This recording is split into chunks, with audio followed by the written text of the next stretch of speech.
గురు పౌర్ణమి సందర్భంగా బాబాసాహెబ్ అంబేద్కర్, జ్యోతిరావు పూలే, కాన్సీరాం చిత్రపటాలకు బీఎస్పీ రాష్ట్ర general secretary Ibrahim Shekhar పూలమాలలు వేసి నివాళులర్పించారు.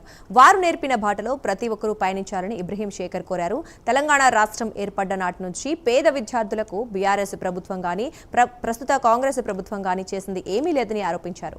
ప్రభుత్వ పాఠశాలలో విద్యనభ్యసిస్తోన్న మహిళలు చాలా ఇబ్బందులను ఎదుర్కొంటున్నారని, ఈ సమస్యలపై ప్రభుత్వం దృష్టి సారించాలని ఆయన అన్నారు. మీరు నిర్మించడానికి చెప్తున్నారు. అది వ్యక్తిగత శౌచాలయం ఎవరు వాళ్ళు క్లీన్ చేసుకుంటారు. 500 మంది చదివే ప్రభుత్వ పాఠశాల ఎవరు క్లీన్ చేయాలా? ఈ విషయం ప్రభుత్వాలకు తెలియదా? ప్రతిపక్షాలకు తెలియదా?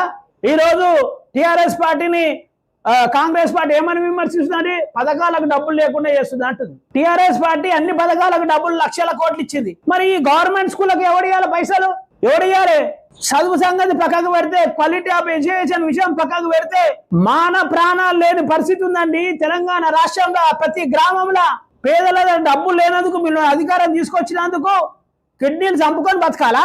మీరు చూడండి, చదువుకున్న పిల్లలు రాబోయే వాళ్ళు నిజంగా ఉద్యోగం రాకముందు, పెళ్లిళ్ళు కాకముందే వాళ్ళ కిడ్నీలు ఖరాబ్ అయ్యే పరిస్థితి ఉంది. దేశంలో ఎన్నో శౌచాలయాలు మీరు నిర్మించడానికి చెప్తున్నారు. అది